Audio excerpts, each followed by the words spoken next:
नमस्ते एवरीबॉडी। आज की मेरी एजुकेशनल वीडियो का टॉपिक है why do we need to change education. हमें शिक्षा को बदलने की ज़रूरत क्यों है। हमें हमारे एजुकेशन को बदलने की इसीलिए ज़रूरत है ताकि हम आज की करंट सिचुएशन से कंधा मिला के चल सकें हैं। आज जो हम एजुकेशन ले रहे हैं इसका यूज़ हमारी लाइफ में क्या है, इसे हमें कहाँ इम्प्लीमेंट करना है। हम आज भी यही सोचते हैं कि हमें जो एजुकेशन मिल रहा है इससे तो बस हमें गवर्नमेंट जॉब मिल जाएगा अच्छा, या फिर किसी अच्छी बड़ी मल्टीनेशनल कंपनी में एक अच्छी पोस्ट पे हमें जॉब लग जाएगा। बस हमारे लिए हमारे एजुकेशन की लिमिट इतनी ही है। हालांकि ये कोई बुरी बात नहीं है, एक अच्छी लाइफ जीने के लिए यह भी सफिशेंट है, लेकिन हमें ज़रूरत है एग्जैक्टली एजुकेशन का मतलब समझने की कि क्या होता है एजुकेशन।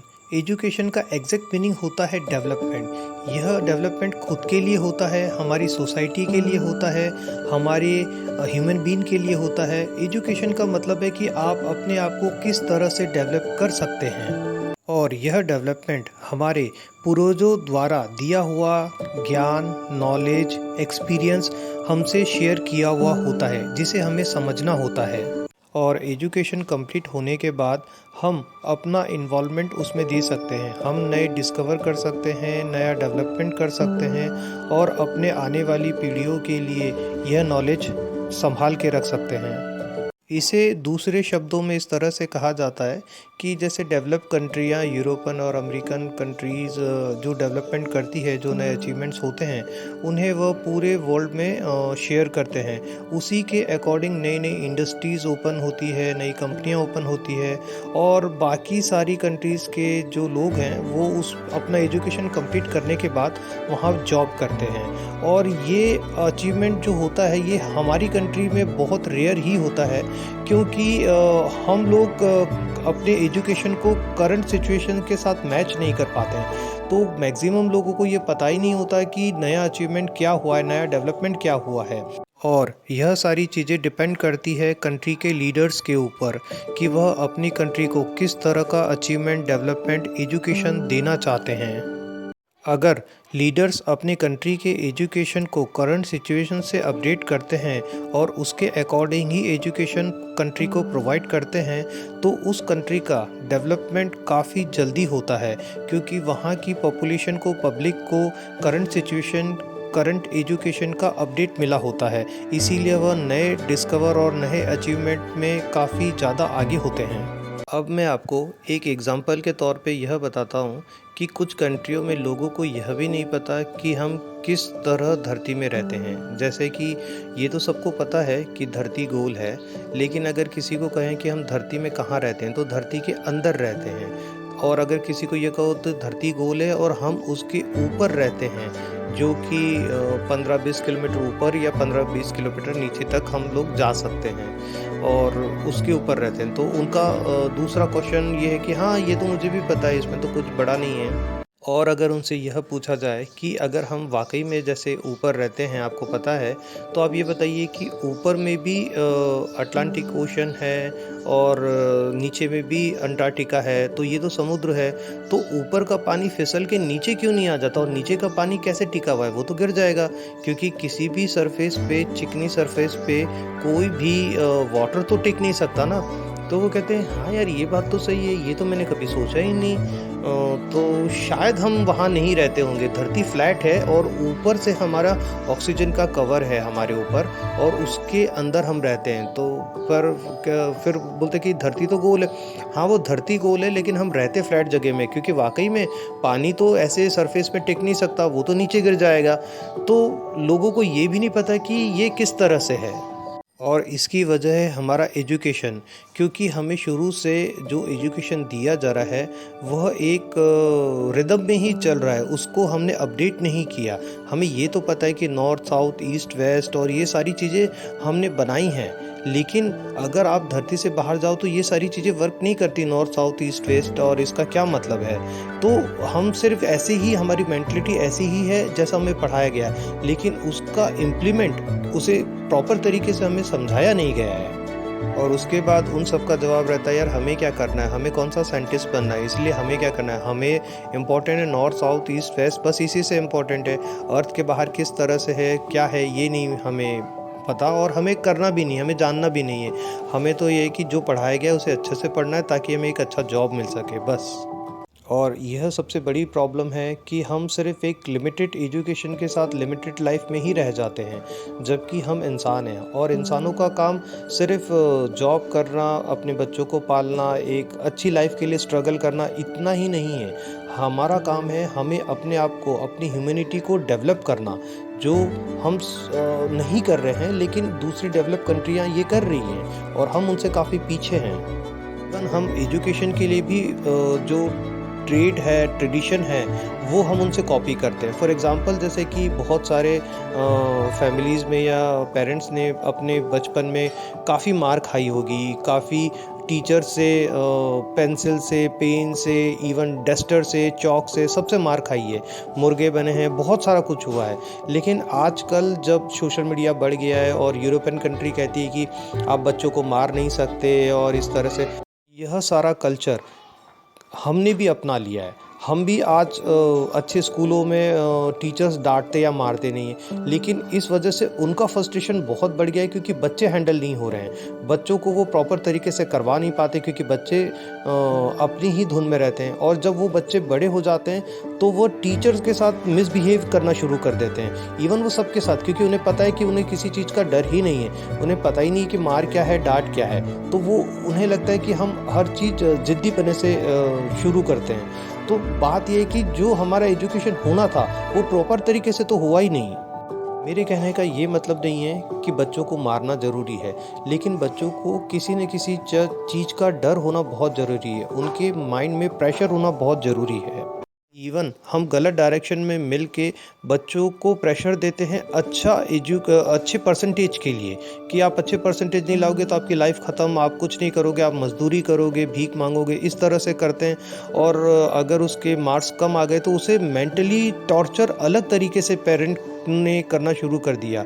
इस वजह से बच्चों का सुसाइड रेशियो बढ़ गया है। तो ये हम अपने एजुकेशन को इम्प्लीमेंट करने के लिए कुछ अलग ही डायरेक्शन में चले गए और इन सब की वजह है कि एजुकेशन हमारी कभी हिस्ट्री में रहा ही नहीं। हमने इसीलिए एजुकेशन को कभी इतना सीरियसली लिया ही नहीं और प्रॉब्लम और ज़्यादा इसलिए बढ़ गई क्योंकि आज की जो हमारी करंट जनरेशन के जो लीडर्स हैं वह भी एजुकेशन को इतना इम्पोर्टेंस नहीं देते। उन्हें लगता है कि डेवलप कंट्री कोई डेवलप कर जाएगी तो फिर हम उसको फॉलो कर लेंगे, बाकी हम अपने रिलीजियस, कास्ट और धर्म में ही उलझे पड़े हैं। हम आज भी उनसे बाहर नहीं निकल पाए, इसीलिए हमारी प्रॉब्लम और ज़्यादा बढ़ गई। इसीलिए हम current situation, current update, current education से बहुत पीछे हैं। हम वर्ल्ड के डेवलप कंट्री से कंधा मिला के नहीं चल सकते हैं। हालांकि अभी शुरुआत हुई है और बहुत कुछ तक हम कर रहे हैं, लेकिन यह परसेंटेज रेशियो में बहुत कम आता है। कुछ अच्छे लीडर्स होने की वजह से हमने बहुत कुछ डेवलप किया है, बहुत कुछ नया इन्वेंट किया है। जैसे अगर मैं कहूँ कि कोविड वैक्सीन जो हमने बनाई है वो हमारे लिए बहुत बड़ा अचीवमेंट है। इस तरह से छोटे-छोटे बहुत सारे अचीवमेंट हैं जो हमारे अच्छे लीडर्स की वजह से हम कर रहे हैं। लेकिन इसमें बुरी बात यह है कि कुछ स्टेट के लीडर्स जो हैं वह एजुकेट नहीं होते हैं, इसीलिए उन्हें लगता है कि मदर टंग को ही सब जगह इम्प्लीमेंट किया जाए, मदर टंग को कंपलसरी किया जाए, जबकि इसकी इंटरनली कोई वैल्यू नहीं है क्योंकि यह एक ऐसी लैंग्वेज है जो साइंस से कनेक्ट नहीं है। यह लैंग्वेज सिर्फ हर स्टेट की मदर टंग सिर्फ पॉलिटिशियनों के बीच में कही जाती है, गवर्नमेंट ऑफिसेस में कही जाती है और रूरल प्लेस में कही जाती है। कमर्शियली और ऑफिशियली तो ज़्यादातर हिंदी और इंग्लिश को ही यूज़ किया जाता है और हम आज भी यहीं उलझे हुए हैं कि हमें कौन सी लैंग्वेज को यूज़ करना है, क्योंकि एक ही लैंग्वेज पूरी कंट्री में भी बोली और समझी नहीं जाती। ये भी बहुत बड़ी प्रॉब्लम है क्योंकि हमारा एजुकेशन बहुत पीछे है, बहुत पीछे। और इन सब प्रॉब्लम से बाहर निकलने के लिए कुछ फैमिलीज़ अपने बच्चों को अब्रॉड भेजती है पढ़ाई के लिए, और जब वो वहाँ पे अच्छा एजुकेशन लेते हैं और जब खुद को डेवलप करते हैं तो ओबियसली उन्हें जॉब यह बाहर ही मिलता है और बड़ी बड़ी पोस्ट पे मिलता है। तो इसका मतलब ये है कि हमारे अंदर टैलेंट की कमी नहीं है, हमारे अंदर टैलेंट बहुत है। बस प्रॉब्लम है तो सही डायरेक्शन की, सही एजुकेशन की। और ये जब मिल जाता है तो इवन बच्चे भी कभी अपनी कंट्री में रिटर्न नहीं आना चाहते हैं। वो देखते हैं कि वहाँ पे हर चीज़ बहुत बिखरी हुई सी है, कुछ भी प्रॉपर तरीके से नहीं है, इसीलिए वो जहाँ है वहीं पे सेटल हो जाते हैं। और जब वो अपने दम पे बहुत अच्छी पोस्ट या बहुत अच्छा अचीवमेंट करते हैं या नया डेवलपमेंट करते हैं, तो हमारी कंट्री के कुछ लीडर्स ये कहना शुरू कर देते हैं कि देखो ये इंडियन है, ये भारतीय है और भारत का टैलेंट अब बाहर जा रहा है, अपने देश की सेवा नहीं कर रहा है। आप बताइए क्या ये बात सही है? क्योंकि कुछ अनडेवलप, अनएजुकेटेड लीडर्स की वजह से पूरी सोसाइटी को अच्छा एजुकेशन नहीं मिलता। इस वजह से बच्चे बाहर जाते हैं। जब उन्होंने यह अपनी कंट्री में, अपने स्टेट में अच्छा एजुकेशन नहीं दिया, तो उन्हें यह कहने का कैसे हक है कि उस बच्चे को बाहर एजुकेशन लेके अपने देश की सेवा करने के लिए वापस रिटर्न आना चाहिए। अरे आपने तो उसे अच्छा एजुकेशन ही नहीं दिया, वह आप ही का बच्चा है। अब आप उसके अचीवमेंट पे अपना स्टैम्प मत लगाओ। इसका मतलब यह नहीं है कि हमारी कंट्री में अच्छा एजुकेशन नहीं है या किसी स्टेट में अच्छा एजुकेशन नहीं है। एजुकेशन है, बहुत अच्छा है, लेकिन प्रॉब्लम यह है कि वह बहुत लिमिटेड लोगों के पास ही है। उसकी फीसेस बहुत ज़्यादा हैं कि सभी फैमिलीज़ अफोर्ड नहीं कर पाती। इस वजह से बहुत कम बच्चों को ही अच्छा एजुकेशन मिल पाता है, और जो इजीली अवेलेबल है वहाँ पे आप अपने बच्चों को पढ़ाओ या नहीं पढ़ाओ, कोई फ़र्क ही नहीं पड़ता। और इन सब वजह से क्राइम रेशियो बहुत बढ़ जाता है। इसके पीछे कारण यह है कि हम उन सब डेवलप कंट्री के नए अचीवमेंट को एक्सेप्ट तो कर लेते हैं, लेकिन हमें उस चीज़ के लिए बेसिक नॉलेज नहीं होता। कहने का मतलब है कि आज पूरा वर्ल्ड हाईटेक हो गया, ग्लोबलाइज हो गया है, दुनिया में हर चीज़ में, हर जगह, हर इंसान को सब कुछ पता है, क्योंकि हर जगह इंटरनेट आ गया, मोबाइल आ गए। और यह सारा ग्लैमरस लाइफ का जो तरीका है, ये सब देखने के लिए स्लम एरिया के बच्चों को भी दिखता है, मिलता है। बहुत सारे लोग एप्पल का फ़ोन चुरा लेते हैं, लेकिन उन्हें उसे हैंडल करना नहीं आता, क्योंकि उनका एजुकेशन इस तरह से नहीं है कि वो चीज़ों को हैंडल कर सके। तो जो बच्चे बहुत गरीब हैं या बहुत लोअर कैटेगरी में जो रहते हैं, उन बच्चों को ये लगता है कि ये सारा ग्लैमरस लाइफ जो उन्हें दिख रहा है, ये सारी चीज़ें वो पा नहीं सकते, क्योंकि उनका एजुकेशन इतना अच्छा नहीं है। इसीलिए वो लोगों से छीनना चाहते हैं, क्योंकि हमारी प्रकृति ने, हमारे नेचर ने हम सबको वो सारी ताकतें दी हैं जो एक डेवलप इंसान में या फिर एक स्लम एरिया के इंसान में भी है। तो फ़र्क यहीं पे आ जाता है कि अगर आप सबको प्रॉपर एजुकेशन नहीं देंगे, तो एक इंसान दूसरे इंसान से छीनने की कोशिश करेगा, कि उसे भी अच्छी लाइफ जीने का हक है, लेकिन वह जी नहीं पाता और वह सब कुछ देख के बस जलता रहता है और लोगों को मारपीट करने की देखता है कि इसीलिए इसमें क्रूरल्टी बहुत आ जाती है। लोगों को मारने के लिए वो लोग बिल्कुल हिचकिचाते नहीं हैं। उन्हें लगता है कि अगर ये हमें नहीं मिला या हमारे पास नहीं तो हम उसे छीन लेंगे, इसके लिए चाहे वो मर जाए या हम मार दें, इससे हमें कोई फ़र्क नहीं पड़ता। यह उस कैशियर के लाइफ की तरह है जो लाखों करोड़ों रुपए रोज गिनता है, लेकिन वह उस पैसे को घर नहीं ले जा सकता। और कहीं अगर उसके दिमाग में ये बात आ गई कि अब उसे ये पैसा घर ले जाना है, तो बस क्राइम शुरू।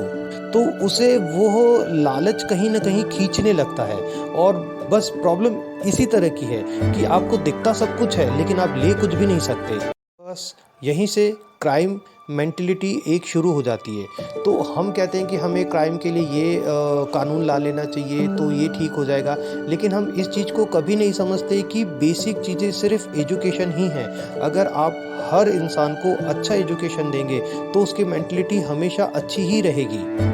और यह हर बच्चे का राइट है कि उसे अच्छा एजुकेशन, अच्छी हेल्थ और अच्छा एनवायरनमेंट, अच्छी सोसाइटी मिले, जो हमारे पॉलिटिशियन नहीं दे पा रहे हैं। यह हमारी सबसे बड़ी प्रॉब्लम है।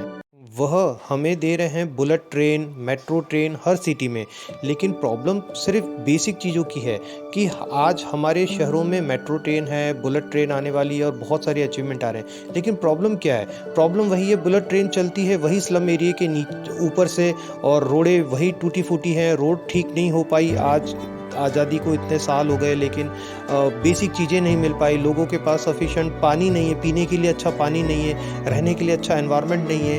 हम कह तो देते हैं कि हमें स्वच्छता अभियान चलाना है, लेकिन प्रॉब्लम ये है कि एनएमसी वाले आते हैं और यहाँ से कचरा उठाते हैं और सिटी के बाहर जाके फेंक देते हैं। तो ये साफ-सफाई हुई नहीं, हम कहीं न कहीं गंदगी को यहाँ से वहाँ शिफ्ट कर रहे हैं। हम इसे प्रॉपर तरीके से हैंडल नहीं कर रहे हैं, तो हमारा एनवायरनमेंट किसी भी तरीके से अच्छा हो ही नहीं सकता, क्योंकि हमने उस तरह का एजुकेशन नहीं लिया है। हम उन्हें फॉलो कर रहे हैं जिन्होंने हमें एजुकेशन दिया है, तो ऑब्वियसली हम एक कॉपी पेस्ट वाली लाइफ जी रहे हैं जो हमारे लिए अच्छी नहीं है। I hope you have understand that if you want to develop our country, then why do we need to change our education is the most important. Thank you.